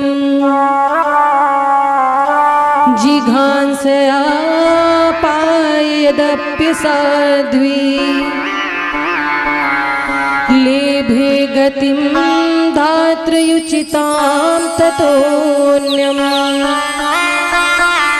कं वा दयालुं शरणं व्रजेम। इस बार क्या श्लोक सुनाया? अहो आश्चर्य की बात है, बकी यानी पूतना जो बकासुर की बहन थी, अपने स्तनों में कालकूट विष लगाकर आई थी भगवान को मारने के लिए। और भगवान ने उसे माता की गति दी, अपने शत्रु को भी जो मुक्ति दे, उद्धार कर दे, शत्रु का भी बुरा ना करे। ऐसे कौन हो सकते? भगवान श्याम सुंदर। जैसे सुना सुखदेव जी के आंखें खुल गई, दौड़ पड़े, उन शिष्यों के पास गई। शिष्य केवल 2 श्लोक गाकर चुप हो गए, उनका काम हो गया। सुखदेव जी कहते भैया चुप काहे कहोगे, और सुनाओ। शिष्य बोले इतने याद था हमको, हमारे गुरु जी ने केवल 2 ही तो सिखाया था, तो आगे कहाँ मिलेगा? बोले उनके पास चलो, उनके पास चलोगे, उनके पास खजाना भरा है, ऐसे 18,000 श्लोक आपको पढ़ाएंगे वो। और महाराज जो सुखदेव जी वन की ओर चले गए थे, हर मोह माया से मुक्त होकर, आज भगवान के सौंदर्य को सुन करके, उनकी चर्चा को सुन करके सुखदेव जी का चित्त आकर्षित हो गया। दौड़ करके अपने पिता व्यास जी के पास आए और हाथ जोड़कर बोले, पिताजी हमें भागवत की कथा का ज्ञान दीजिए, हम उसे सुनना चाहते हैं। आज व्यास जी खुश हो गई कि हमारा बेटा हमको छोड़कर चला गया था, भागवत की कथा सुनकर आ गया, एक पिता को उसका बेटा मिल गया, ये भागवत जी की महिमा। और महाराज जैसे सुखदेव जी आए, व्यास जी ने उनको 18,000 श्लोक कंठस्थ कराए, दान दिया। और इस प्रकार से सुखदेव जी को श्रीमद् भागवत महापुराण का ज्ञान हुआ। परीक्षित जी पर जब संकट आया तो सुखदेव जी परीक्षित जी का उद्धार करने के लिए श्रीमद् भागवत महापुराण की कथा परीक्षित जी को सुनाते हैं। और महाराज तब से यह कथा पूरे संसार में प्रचलित हो गई। लोग इस कथा को सुन करके अपना कल्याण करते हैं, पापों से मुक्त होते हैं। बोलिए श्रीमद् भागवत महापुराण की जय। और महाराज ये जो भागवत की कथा है, ये आरंभ कहाँ से होती है? महाभारत का नाम सुना है आपने? महाभारत, महाभारत में जब युद्ध का विराम चल रहा था, कौरव सेना में 99 कौरव मार दिए गए थे। जिस समय कौरवों की सेना ध्वस्त हो गई थी। दुर्योधन की जंघा भीमसेन ने तोड़ दी थी। शिवरंजनी, भीमसेन ने दुर्योधन की जांघ तोड़ दी थी अपनी गदा से, और दुर्योधन भूमि पर पड़ा कराह रहा था दर्द से। वहीं से महाभारत आरंभ हुई है और वहीं से श्रीमद् भागवत कथा आरंभ हुई है। वहीं से श्रीमद् भागवत कथा शुरू होती है। पांडव सभी जीवित हैं और कौरव सारे मार दिए गए, केवल एक दुर्योधन बचा है। दुर्योधन मरने वाला है, फिर भी दुर्योधन के मन में छटपटाहट है। किस बात की? कि हमारे सारे भाई मार दिए गए, पांडव में कोई नहीं मरा, एक भी अगर मर जाता तो मैं चैन से अपने शरीर छोड़ सकता। अर्थात जीवन में इंसान अपने दुख से दुखी नहीं, दूसरों के सुख से दुखी है। कोई किसी को आगे बढ़ता नहीं देखना चाहता, ये दुनिया की रीति है। दुर्योधन का एक पैर समझो कब्र में है, मरने वाला है थोड़ी देर में, फिर भी जाते जाते बुरा चाह रहा है। कुछ लोग होते हैं जीवन भर दूसरों का बुरा चाहते हैं और मरने लगते तो भी बुरा सोच के मरते हैं, और तभी उनको ऐसा जन्म मिलता है, फिर वो शत्रुता का भाव लेकर आते हैं। दुर्योधन चीख रहा था, करा रहा था दर्द से, है कोई जो मेरे हृदय की इस आग को समाप्त कर सके? क्या दुर्योधन की बात किसी ने सुनी? हाँ, एक ने सुनी। कौन? अश्वत्थामा, गुरु द्रोणाचार्य जी का पुत्र अश्वत्थामा आया, बोला मित्र क्या हुआ? तुम्हारी ये दशा किसने की? मैं ऐसा क्या करूं कि तुमको शांति मिले, तुम्हारे हृदय की ज्वाला समाप्त हो? दुर्योधन कहता है अश्वत्थामा, यदि तुम मेरे मित्र हो तो बस एक काम करो। क्या? बोले किसी एक पांडव का शीश काट के लाकर मुझको दे दो, बस मैं आराम से मर सकूं। अश्वत्थामा कहता है मित्र तुम एक की बात करते हो, जाओ मैं वचन देता हूँ, मैं 5 के 5 पांडवों का शीश काट के अभी तुमको ला के देता हूँ। और नंगी तलवार लेकर चल पड़ा अश्वत्थामा। और महाराज स्थिति देखिए, उस दिन की स्थिति क्या थी? युद्ध का विराम चल रहा था, शिविर लगा हुआ था। जिस स्थान पर रोज पांडव सोते थे, 5 पांडव, द्वारिकाधीश आज आए, 5 पांडवों को शिविर के बाहर लेके गए, कहे मुझे तुमसे कुछ बात करनी है, तुम लोग थोड़ा किनारे चलो। द्रौपदी मैया ने शिविर खाली देखा तो क्या किया? द्रौपदी आज अपने 5 बच्चों को शिविर में लिटा दी। आज 5 पांडवों के यानी पिता के स्थान पर उनके बच्चे सो रहे हैं, चादर ओढ़े हैं, और देखो जिस पिता का बेटा वैसा ही मुख। इधर अश्वत्थामा पापी चल पड़ा तलवार लेकर और आया, उसे तो लगा ये पांडवों का शिविर है, सोते हुए बच्चों के शीश काट लिए थे। हाथ में 5 के शीश लेकर पहुंचा दुर्योधन के पास। दुर्योधन के पास पहुंचा, लो मित्र, अरे तुम एक की बात कर रहे थे, मैंने 5 को मार दिया। दुर्योधन कहता है लाओ लाओ भीम का शीश दो, इसी भीम ने मेरी जांघ तोड़ी है। और जैसे ही भीम के पुत्र का शीश हाथ में लिया, मसला शीश फूट गया। दुर्योधन की आंख में आंसू आ गए। दुर्योधन समझ गया कि भीम का शीश नहीं हो सकता, उसका शीश तो वज्र के समान था, पक्का ये भीम के बेटे का सिर है। आज जो दुर्योधन थोड़ी देर पहले पांडवों का मरण सोच रहा था, अब दुर्योधन की आंखों में आंसू है। कहता है अरे अश्वत्थामा, तू तो बड़ा नीच है रे, मैंने तुझे पांडवों को मारने के लिए कहा और तूने उसके छोटे छोटे बच्चों को मार डाला।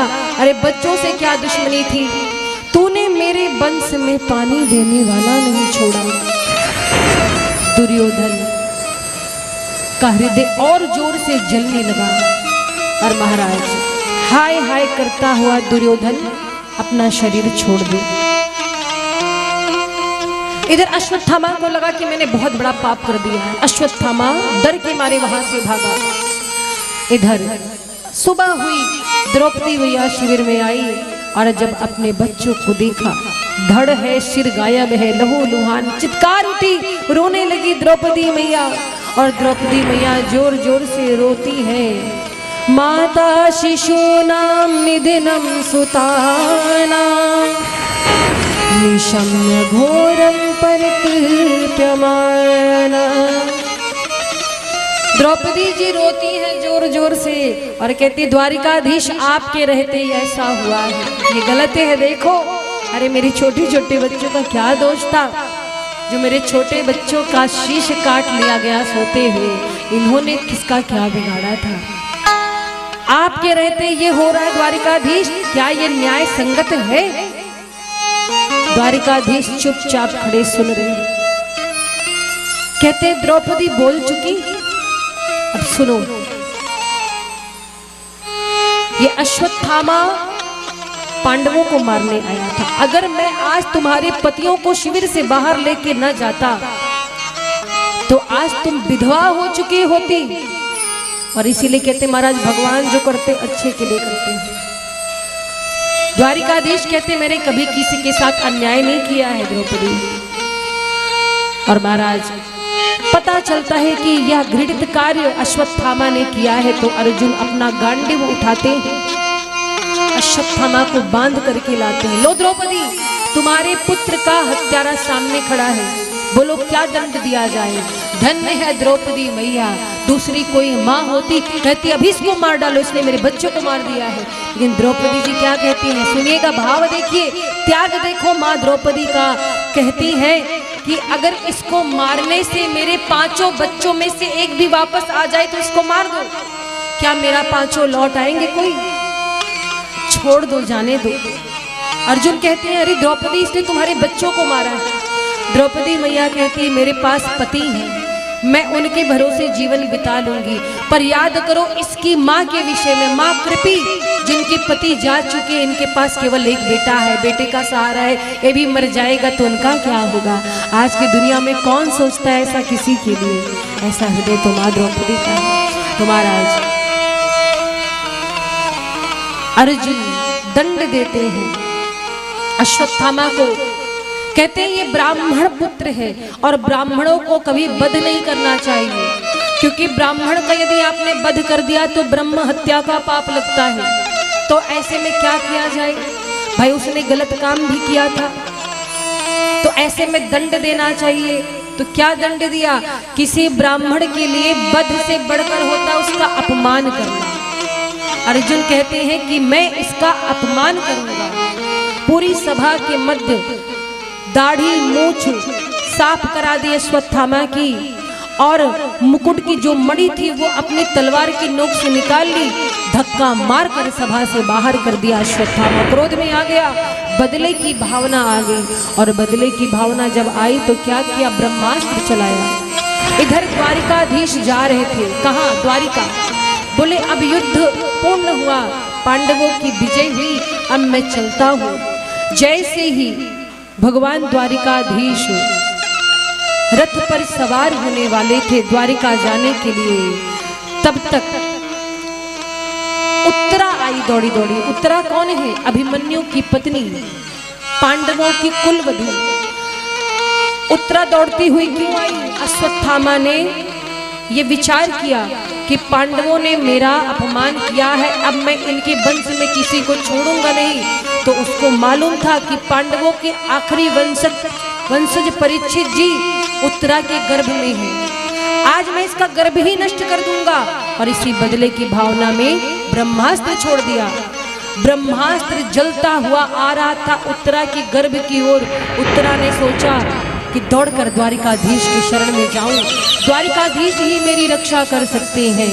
और गुहार लगाती हुई उत्तरा दौड़ पड़ी, पाहि पाहि महायोगिन देव देव जगत्पते, नान्यं तद्भयं पश्ये यत् मृत्यु परस्परम। और क्या कहती उत्तरा, इधर भगवान द्वारिकाधीश रथ पर सवार है, उधर उत्तरा कहती हैं गोविंद चले आओ, गोपाल चले आओ, गोविंद चले आओ, गोपाल चले आओ,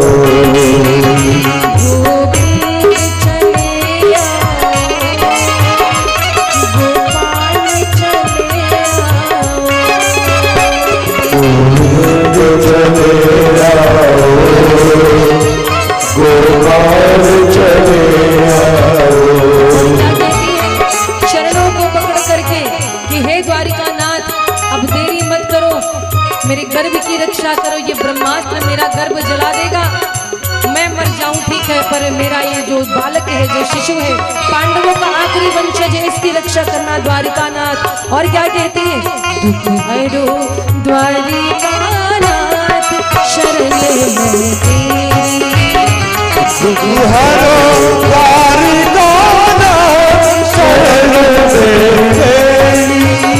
तुम कहाँ छुपे भगवान करो मत देरी, तुम कहाँ छुपे भगवान करो मत देरी।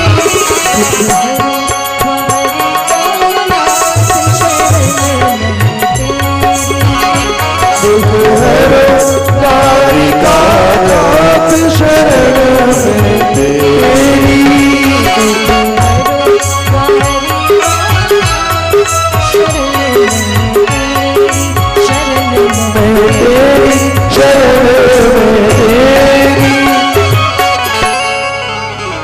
इधर पूरा परिवार पांडवों का द्वारिकाधीश की विदाई कर रहा है, तब तक उत्तरा दौड़ती है आकर के चरणों में गिर गई, प्रभु रक्षा करो। द्वारिकाधीश समझ गई अश्वत्थामा ने कुछ गड़बड़ की है। भगवान ने इंतजार नहीं किया, क्या किया, तुरंत छोटा सा अंगूठे के बराबर रूप धारण किया और झट से उत्तरा मैया के गर्भ में प्रविष्ट हो गए। नन्हे से परीक्षित जी छोटे से माँ के गर्भ में है, ब्रह्मास्त्र आ रहा था, देखकर डर रहे थे, पर जैसे भगवान को देखा, अब भगवान छोटे से अंगूठे के रूप में है, अंदर प्रवेश कर गए गर्भ में, और जैसे ब्रह्मास्त्र आया अपने सुदर्शन से भगवान ने आवरण बनाया, वो ब्रह्मास्त्र वहीं पर रुक गया। उस गर्भ को भगवान ने ढक करके नन्हे से परीक्षित जी की रक्षा की। बोली द्वारिकाधीश महाराज की जय हो। रक्षा करी जैसे ही महाराज परीक्षित जी देख रहे हैं, ये कौन है, इतना छोटा स्वरूप मेरे जैसा और 4 भुजाधारी, कौन है आखिर, कहां से आए हैं। भगवान ने इतनी शीघ्रता से ये कार्य किया, सब आश्चर्यचकित। उत्तरा के गर्भ की रक्षा की, ब्रह्मास्त्र को वापस लौटाया। और महाराज आज उत्तरा मैया रोने लगी, और धन्य है उत्तरा माँ। क्यों? क्योंकि देखो आपने सुना होगा भगवान का जन्म हुआ, भक्त का जन्म हुआ, किसी के गर्भ में भगवान आते तो किसी के गर्भ में भक्त आते, पर धन्य है उत्तरा मैया, आज भक्त भगवान दोनों का मिलन माँ उत्तरा के गर्भ में हुआ है। ऐसी मैया धन्य है जहाँ पर भगवान और भक्त का मिलन हो गया गर्भ के अंदर। जैसे रक्षा की, आज पूरा परिवार हाथ जोड़कर खड़ा है। जैसे द्वारिकाधीश कहते हैं कि अब मैं चलता हूँ द्वारिका, वैसे कुंती मैया रथ के आगे आ गई। प्रभु क्यों जा रहे हैं? द्वारिकाधीश कहते हैं बुआ मेरा काम खत्म, महाभारत का युद्ध हो गया, पांडवों की विजय हो गई, अब मुझे जाने दो, द्वारिका में सब मेरा इंतजार कर रहे हैं। कुंती मैया रोने लगी, कहती है ये बुआ बुआ कह के मोह का पर्दा मत डालो मेरे पर, मैं जानती हूँ आपको, आप प्रभु हो, परमात्मा हो, ये जो संबंध दिखा रहे बुआ भतीजे का ना, मैं इस चक्कर में आने वाली नहीं हूँ। और अभी तक आप मेरे साथ थे क्योंकि मेरे ऊपर दुख था, आज जब अच्छा दिन आया तो छोड़ के जा रहे हो। प्रभु मत जाओ।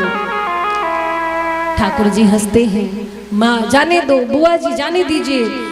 आज कुंती मैया रो रही है, रथ के आगे खड़ी हो गई, कहीं है द्वारिकाधीश, मैं आपको पहचान गई, आपकी भगवत्ता को समझ गई।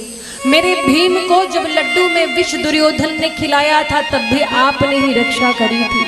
मेरी कुल वधू द्रौपदी की जब भरी सभा में लाज जा रही थी, चीर हरण हो रहा था, तो उसका चीर भी आपने बढ़ाया था।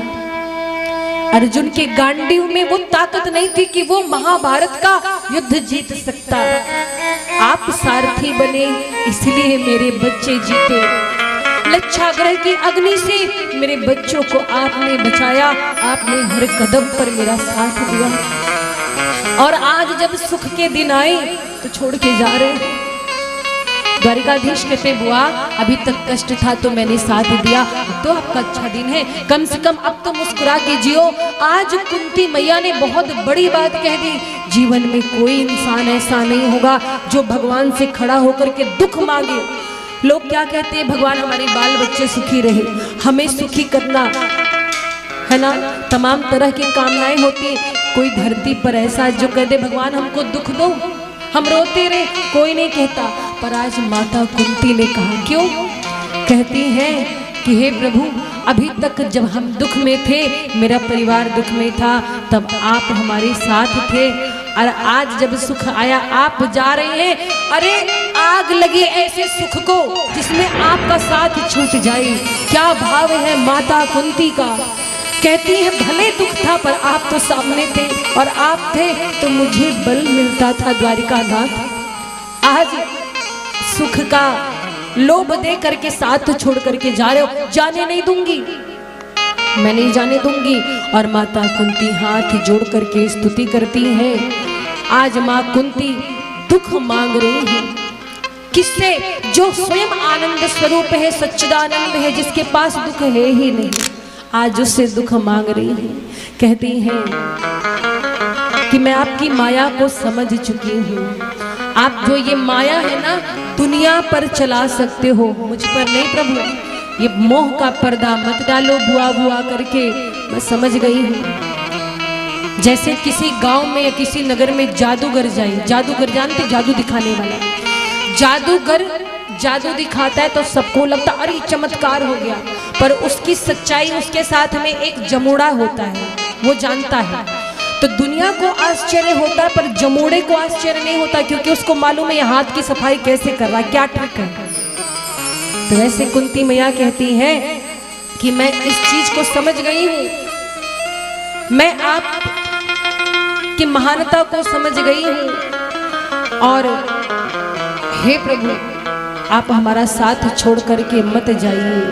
और गोस्वामी जी ने बड़ी सुंदर बात कही है कि भगवान की माया से मोहित कौन नहीं होता। पूरे धनाशु, भगवान की माया से कौन मोहित नहीं होता? जो मायापति की शरण में होता है। और बहुत सुंदर बात गोस्वामी जी कहते हैं, नटकृत बिकट कपट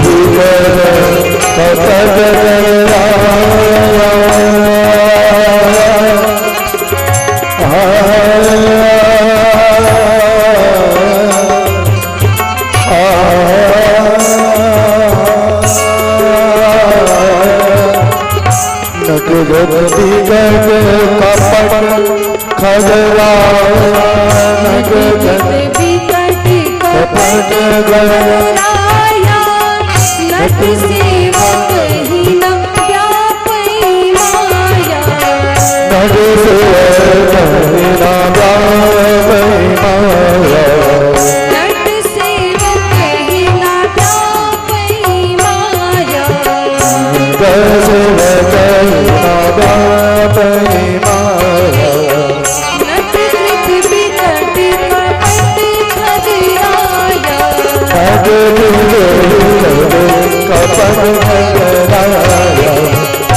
और महाराज जी गोस्वामी जी कहते हैं कि जैसे बाजीगर जो कार्य करता है, जो खेल दिखाता है, लोग आश्चर्यचकित होते, पर जो जमुड़ा होता है वो आश्चर्यचकित नहीं होता है। वैसे ही जो भगवान की माया को समझ चुका है वो कभी भी मोहित नहीं हो सकता। कुंती मैया हाथ जोड़कर कहती है, नमस्ते पुरुषं ताद्यमीश्वरं प्रकृते परम् अलक्ष्यं सर्वभूतानां अन्तर्बहिर्वस्थितम्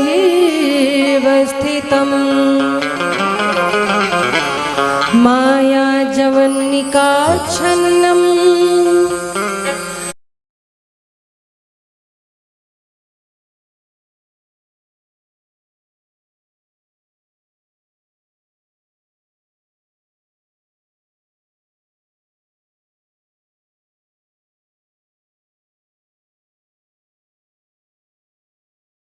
श्लोकों में मां कुंती ने स्तुति गाई है और कहती है, प्रभु सुख हो या दुख मुझे फर्क नहीं पड़ता, सुख भी मुझे प्यारे हैं, दुख भी मुझे प्यारे हैं, छोड़ू मैं किसे भगवन दोनों ही तुम्हारे हैं। ये सुख दुख क्या है? एक सिक्के के दो पहलू, कभी जीवन में सुख कभी जीवन में दुख। और महाराज वास्तव में दुख क्या है? अपने मन की उपज है। ना तो हमें भगवान दुख देते हैं ना सुख। हम जब कभी जरूरत से ज्यादा किसी से आशा कर लेते हैं और वो आशा पूर्ण नहीं होती तो हम दुखी हो जाते हैं। जितनी ज्यादा कामना उतना ही जीवन में दुख है। सुख भी मुझे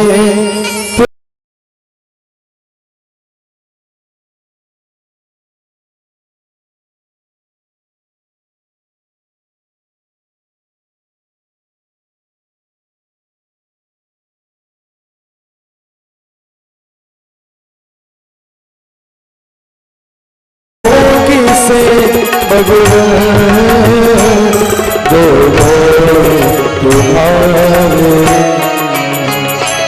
सुख भी मुझे प्यारे हैं, दुख भी मुझे प्यारे।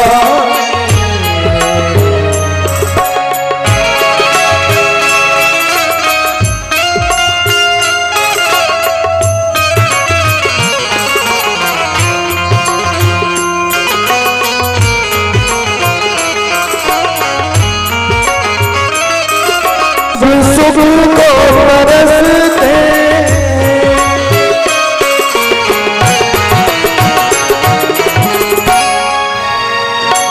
तुझे चाहे ना कोई भी, दुख भी सब रोते हैं, सुख भी जिसे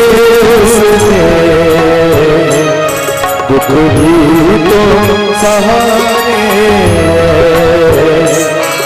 छोड़े किसे भगवान दोनों तुम्हारे,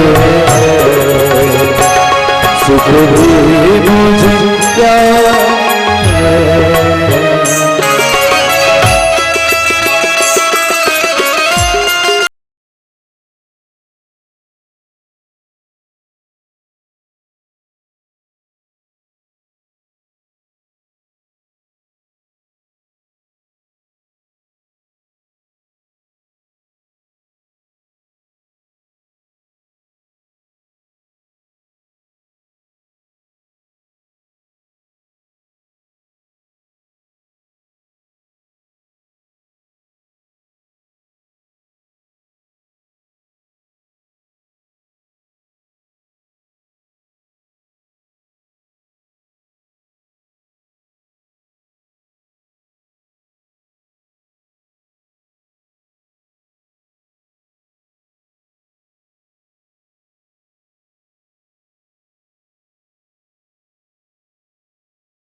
आप विचार करिए। और इतनी देर कथा बंद करना, चलिए कोई बात नहीं, आगे से ध्यान रखिए। आइए चलते हैं हम सभी लोग संकीर्तन की ओर। आज तृतीय दिवस की कथा हमसे थोड़ी भूल हुई। जब सवेरे अब बात हो रही थी तो हमने कहा कि द्वितीय दिवस, पर आज तृतीय दिवस की कथा है। 3 दिन बीत गए हैं, तो आइए चलते हैं हम लोग संकीर्तन की ओर। और कल आप सभी उसी समय आएंगे जिस समय आज आए हुए थे। कल माता सती का प्रसंग श्रवण करेंगे, भगवान के बाल भक्त ध्रुव जी का चरित्र श्रवण करेंगे, भक्त प्रहलाद की कथा सुनेंगे, जड़ भरत जी की चर्चा होगी, बहुत सारे सुंदर कथा प्रसंगों का आप श्रवण करेंगे। आइए चलते विश्राम संकीर्तन की ओर।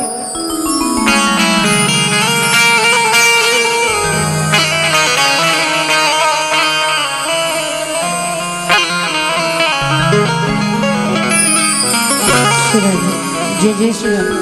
बोली वृंदावन बिहारी लाल की जय हो। संकीर्तन के बाद आरती, फिर प्रसाद के बाद ही आप घर जाइएगा। प्रसाद का अर्थ बनती क्या होता है?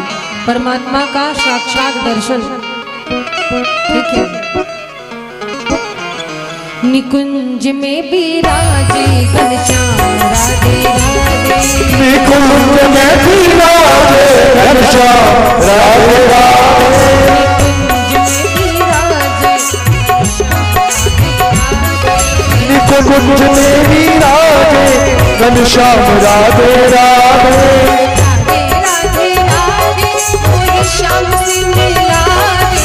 राधे राधे राधे घनश्याम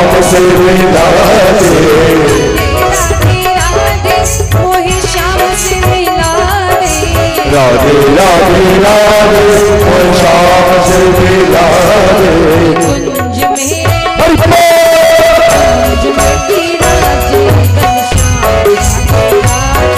निकुंज में विराजे घनश्याम राधे राधे,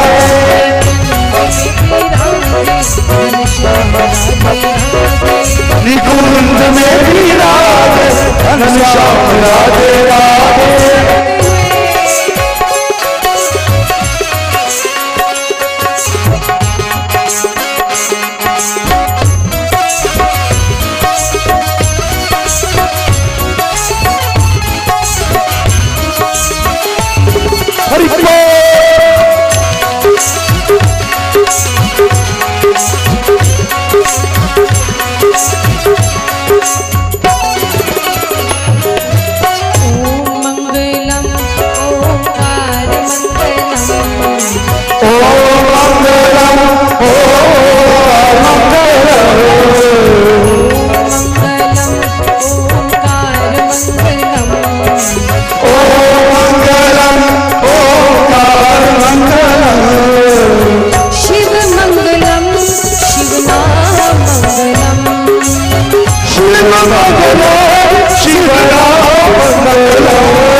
ठाकुर जी से मिलना है वो राधे रानी से अभ्यास करेंगे। क्या?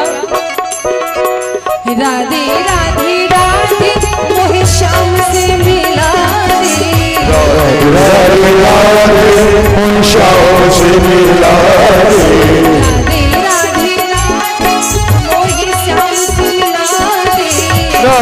राधे राधे श्याम से मिला रे शिवा कुंज में विराजे बड़े भाव से ताली से आगे जाए कुंज में विराजे श्याम राधे राधे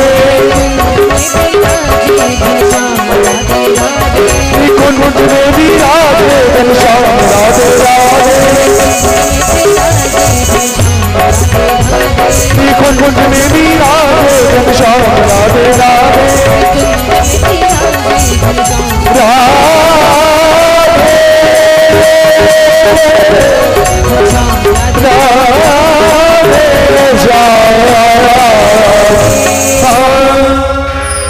बोली वृंदावन बिहारी लाल की जय सरकार की जय। श्रीमद् भागवत महापुराण की जय। श्री सुखदेव जी महाराज की जय। भगवान की जय। गोविंद सरकार की जय। अयोध्या धाम की जय। श्री मैया की जय। चारों भैया की जय। श्री राम जन्मभूमि की जय। गौ माता की जय। सब संतन की जय। सब भक्तन की जय। केवली की जय। नमः पार्वती पतये हर हमारे मुख्य जजमान जी भगवान की आरती हो रही है। ओम ह्रीं मां चंद्रमा मनसो जात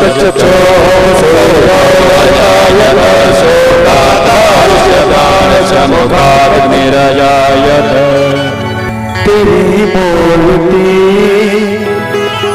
उतारो गिरधर तेरी आरती मन में बसा कर तेरी मूर्ति उतारो गिरधर तेरी आरती तेरी आरती हाँ तेरी आरती तेरी आरती हाँ तेरी आरती तेरी आरती हाँ तेरी आरती मन में बसा कर तेरी मूर्ति उतारो तेरी आरती मन में बसा कर तेरी मूर्ति उतारो भगवान से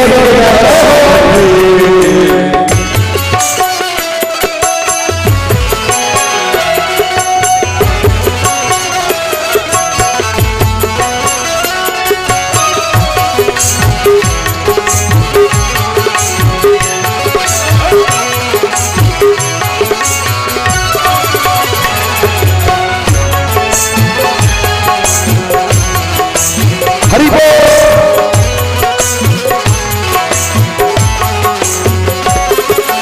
करुणा करो कष्ट हरो याद भगवन बहुसी नाम मेरी तार भगवन करुणा करो कष्ट हरो याद भगवन बहुसी नाम मेरी तार भगवन दर्द की दवा तुम्हारे पास दर्द की दवा तुम्हारे पास है दर्द की दवा तुम्हारे पास दर्द की दवा तुम्हारे पास है जिंदगी दया की कभी मांगती बसा तेरी मूर्ति उतारो तेरी आरती बसा कर तेरी मूर्ति उतारो भगवान तेरी आरती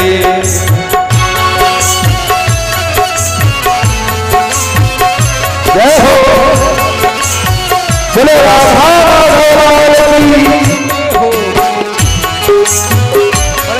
ताली की सेवा करते गए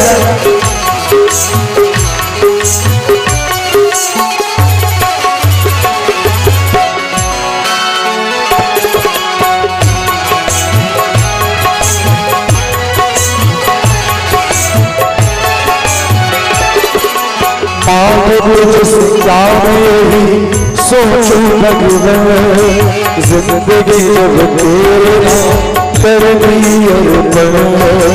मांग तुझसे क्या मैं सोचूं भगवान, जिंदगी जब तेरे नाम कर गई अर्पण।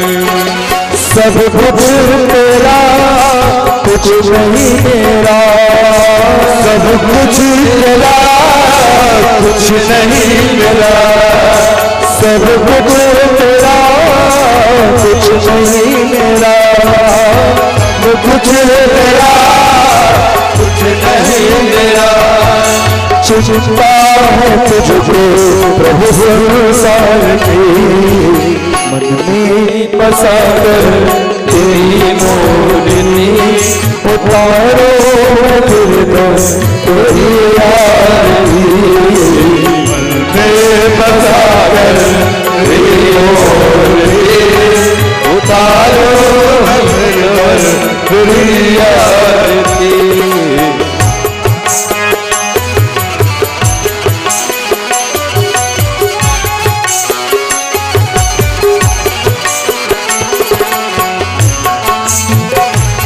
बोले श्री भागवत भाई राम।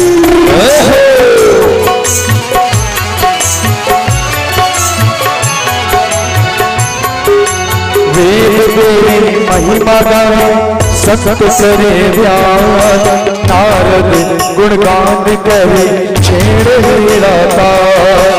वेद तेरी महिमा गाए सत करे व्यास, नारद गुणगान करे छेड़ता।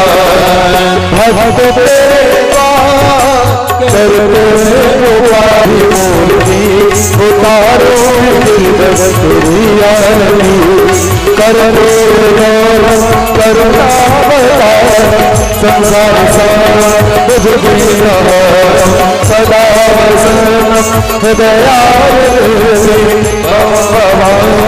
चलतम धर्मामि तोमेव माता चरिता तोमेव तोमेव बन्धुः च सखा तोमेव वीर्यं द्रविणं तोमेव सर्वं मम देव तोमेव सर्वं मम देव तोमेव सर्वं मम देव। कट बम शिवाले गोल के राजा, मेरी अखियाँ तरस गई अब तो आजा। कट बम शिवाले गोल के राजा, मेरी अखियाँ तरस गई अब तो आजा। कृष्णा तेरा नारायण राधे कृष्णा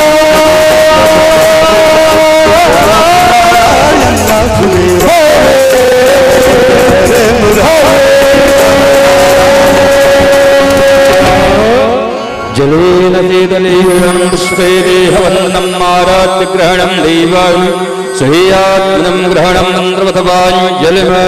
आरती की थाली रख दें, अक्षर पुष्प लेकर के भगवान से प्रार्थना करें। सभी लोग जो भी बैठे हैं सभी लोग हाथ जोड़ करके भगवान से प्रार्थना करें।